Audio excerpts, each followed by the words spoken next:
I am going to give a presentation on a book that I just had come out in May from University Press of America, Posthuman Personhood. And my concern is with really the concern that Francis Fukuyama developed in his book, Our Posthuman Future. He was concerned mainly with the issue of genetic engineering.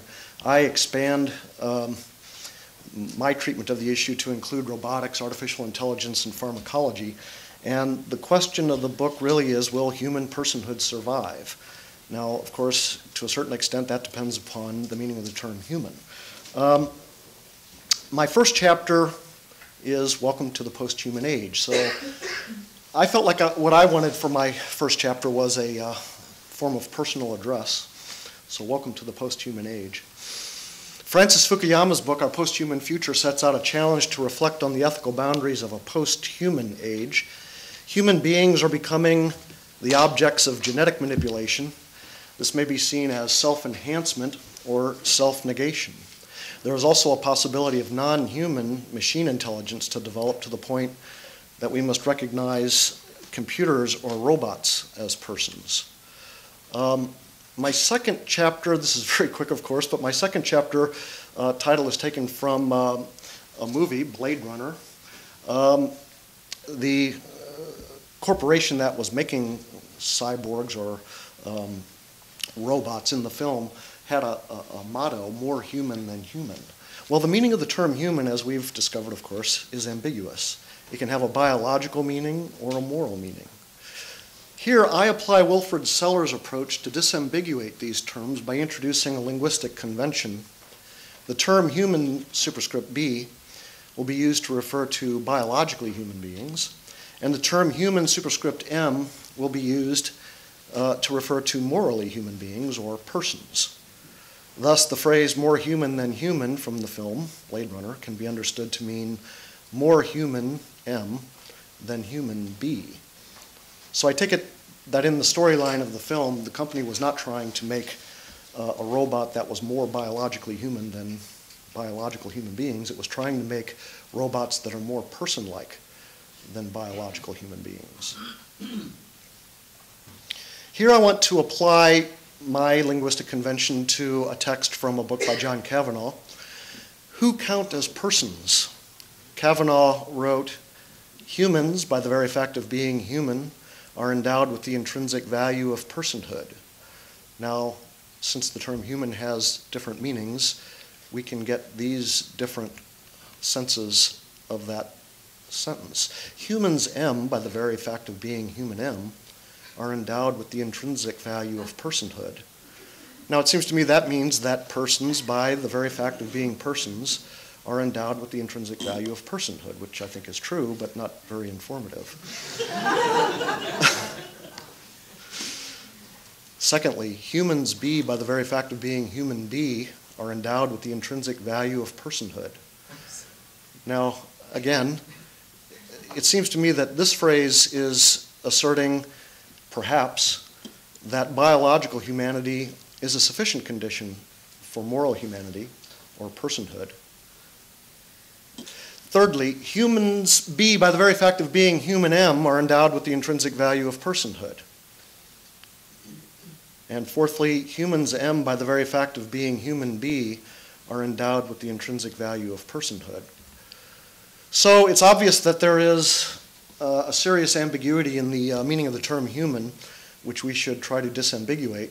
Now, Marianne Warren distinguished between the biological and moral senses of the term human as it applies to a human fetus, without giving any guidance as to how we should make distinctions.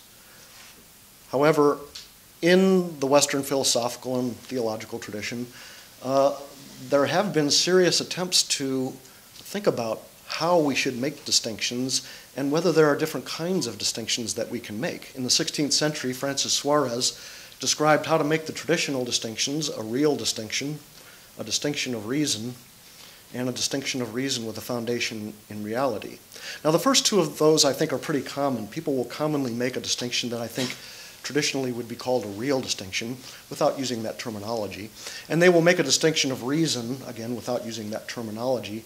But today it's very uncommon, maybe never to be seen, that a person makes a distinction of reason with a foundation in reality. But I think we need that distinction to understand the relationship between the biological humanity of a human being and the moral humanity of a human being. So my next chapter is called Distinguishing Distinctions. I argue that the distinction between the humanity B of a human being and its humanity M is not a real distinction, as Warren understands it to be, but a distinction of reason with a foundation in reality. Thus, all human beings are human M, that is to say, all biological human beings are persons, but it is not necessarily the case that all human M beings must be human B. So I argue that it is, at least conceptually, not necessary that a person be biologically human. My next chapter is the post-human B age and pragmacentrism. Following Immanuel Kant, ethics can be divided into a pure part and an impure part. The pure part is pragmacentric. It concerns any being of a kind that is capable of agency, whether it is human B or non-human B. The existence of non-human B persons in the form of computers, robots, or alien beings is a theoretical or conceptual possibility, but I argue we do not know if it is a real possibility. So my argument in this chapter is that Kant's ethical theory in the pure part is not really about human B agency or persons. And I'd like to quickly cite Robert Loudon on this point, because I think it touches a couple of things we've seen even this morning, especially with regard to what I see as the relational aspect of moral personhood in Kant's philosophy. So there's a lot of talk of the notion of autonomy in Kant's philosophy, but I think there's a relational aspect as well. Loudon notes, and here he quotes Kant as well, but the eventual intended scope of this moral community is actually suprahuman, because an ethical commonwealth is, quoting Kant, a particular society that strives toward consensus, Einhelligkeit, with all human beings, indeed all finite rational beings, alle endlichen vernünftigen Wesen, in order to establish an absolute ethical whole. For every species of rational being, jede Gattung vernünftiger Wesen, is objectively, in the idea of reason, destined to a common end, namely the promotion of the highest good as a common good to all. So this is actually something that I emphasize in my use of Kant's ethical theory, and that is the notion of a moral community, what Kant called a kingdom of ends.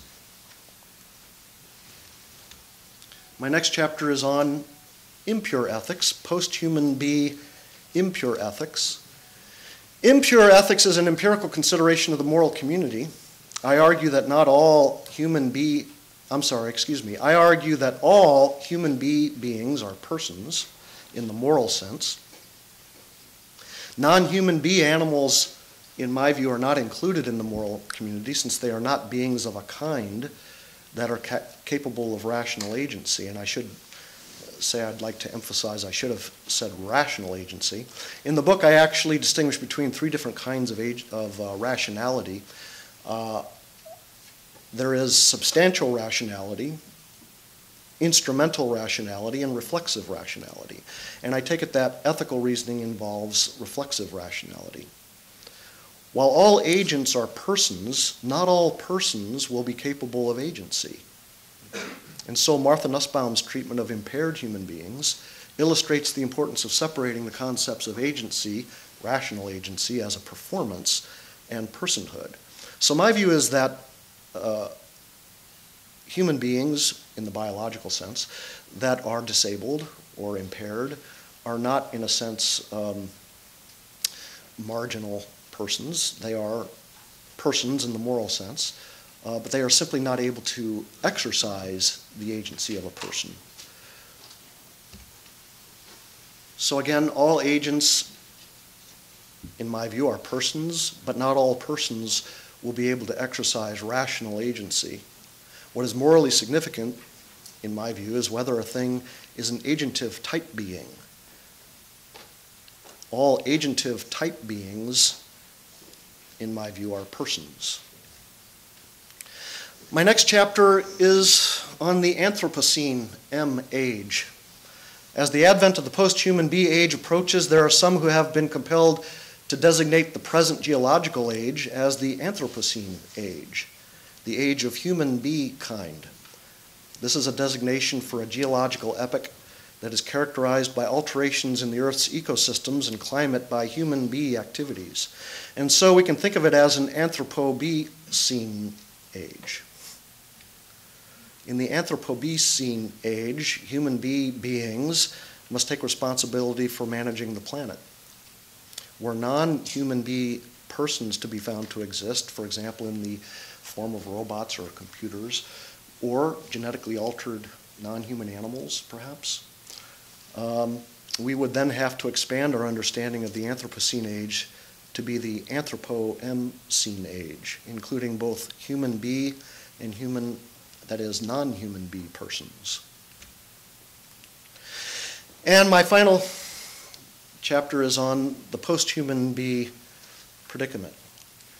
I argue in the last chapter that an ethic of self-limitation is a condition for maintaining personhood in a post-human bee age.